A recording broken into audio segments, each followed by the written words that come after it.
Today I'm going to talk about 7 things I wish I knew when I was in my early 20s. My name's Devon. I'm your friend and mentor in business, marketing, and sales.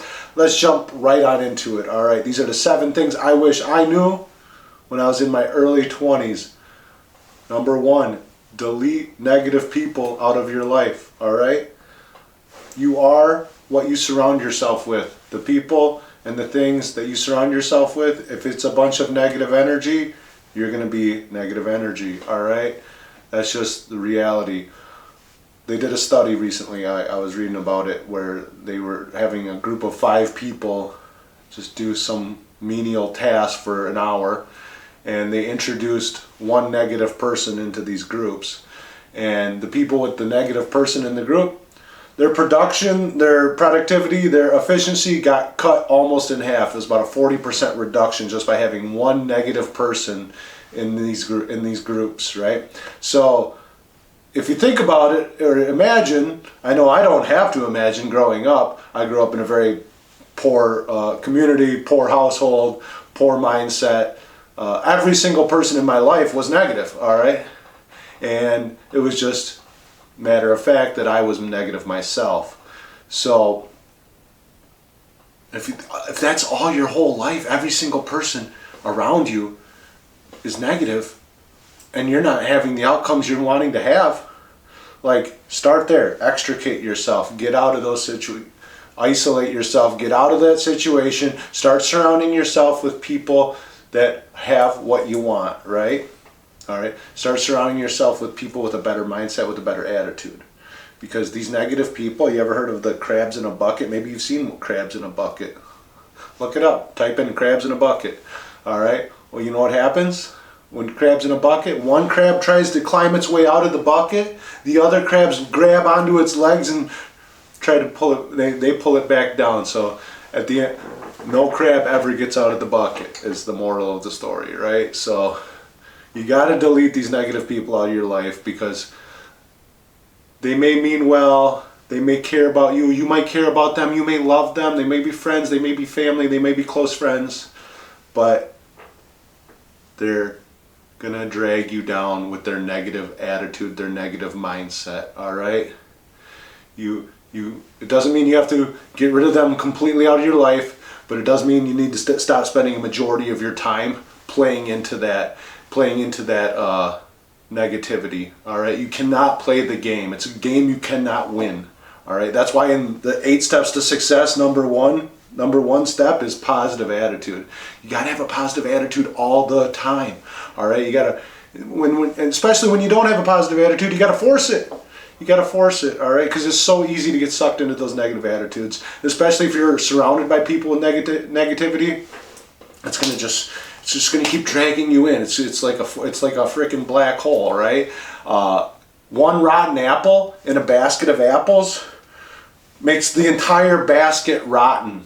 So you might have some of this is sneaky too, because you might have that one friend that you're like really close with. I know I've had to delete this person before, and you guys are close and you do a lot together, and it's just, and you resonate, but then you realize like that bad energy, it's just bad energy, right? And it's just negative energy, and it's like, wow, why am I just putting myself back into this, right?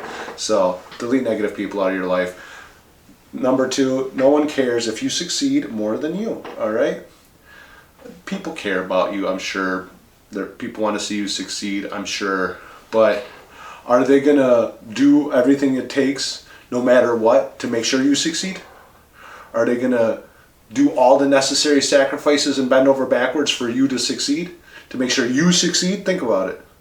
No one's going to do that for you. You have to be a maniac about your own success, because no one else is ever going to be a maniac about your success. If you're not successful, guess what? That's most people, all right? Most people aren't successful, and most people don't care if they're successful or not. Most people, they won't have any type of major success in their life, and it is what it is, and no one cares. Think about it. Think about how many 99% of people that don't do anything. Don't achieve anything. They'll never be remembered, and no one cares. No one even thinks about them, right? So if you want to be successful, you want to be something great, you have to do that for yourself, all right? No one's coming to save you. No, Superman's not coming. Superman's not going to come and save you. You have to be your own Superman. You have to be your own Supergirl. You have to be the hero of your own story, all right? That's what being a maniac about your own success really means, all right? So, wish I learned that a long time ago, but I learned it. Now, I got the pen. I'm writing my own story, all right? So, grab the pen, start writing your own story. You got to be the hero of your own story. Next is failure is not final. Failure is essential. Failure is mandatory. Failure is required. All right? Stop being afraid of failure. Start embracing failure. Failure is not a bad thing. Failure is requirement for success. Success is going from failure to failure to failure to failure with great enthusiasm. All right? Eventually the dam breaks. Eventually the rock cracks open. You might have to hit it 1,000 times. You might mess up, but failure is not final. Failure, as long as you get back up, as long as you keep going. The biggest successes out there, the biggest, like, grand, amazing, wow, I can't believe this, that, whatever, they failed more than anyone else. That's how they got there, all right? That's because failure gives you feedback. Failure is feedback of how to, do it better, right? What did Thomas Edison say? He found 10,000 ways that didn't work before he figured out, how it did. I'm not too good at quotes. I always mess up these quotes, but you got to find those 10,000 ways that don't work to find the one way that does. All right, and you only need to win once. You only need to win big once, right? That's what, when doing sales and marketing, it's a law of averages game, right? You talk to hundreds of people, a couple listen, a couple sign up, right? Then you get commission, then you get sales, right? So you don't need everybody to sign up. You don't need to succeed with every single person that you're trying to sell, right? You got to fail, but you're going to fail a lot more than you're going to succeed. And if you're willing to fail, a lot, then you're going to succeed more often than not, right? Does that make sense? So don't be afraid of failure. Stop being afraid to make mistakes. Stop being worried about being embarrassed. Stop worried about being embarrassed what other people think. Who cares what other people think? Who cares, right? What are they going to think once you've been truly successful? All right.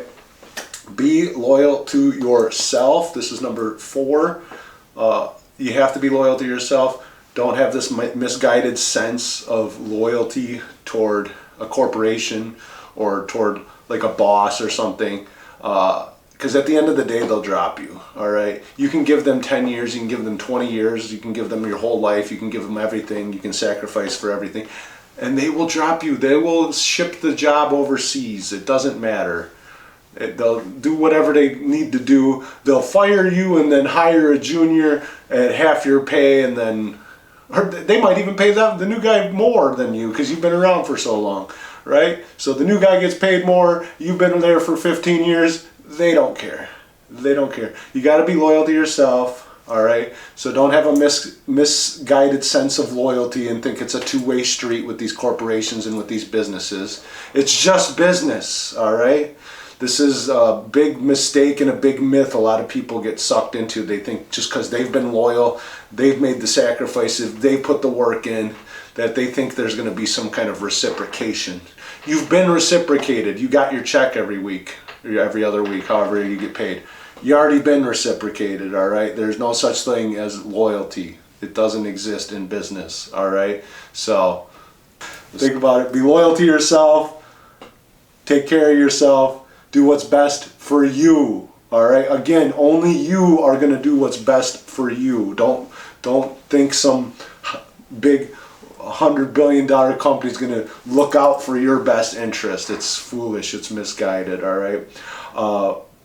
Be uncomfortable. This is number, where we have 5, right? Be uncomfortable or die, right? Die small, right? Here's your comfort zone. right? Everything you do in your comfort zone, you're not learning because you know how to do it. It's real easy. It's real easy because you already got it figured out.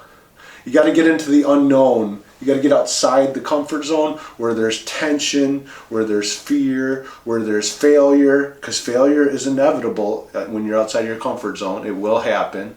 You're going to fall down. You're going to scrape your knee. You're going to get hurt. You're going to get feedback. You're going to learn how to do it better next time. And then you're going to be able to expand your comfort zone and get bigger, right? And be more comfortable doing more things, right? Be uncomfortable and grow. But if you stay in your comfort zone, you're not growing.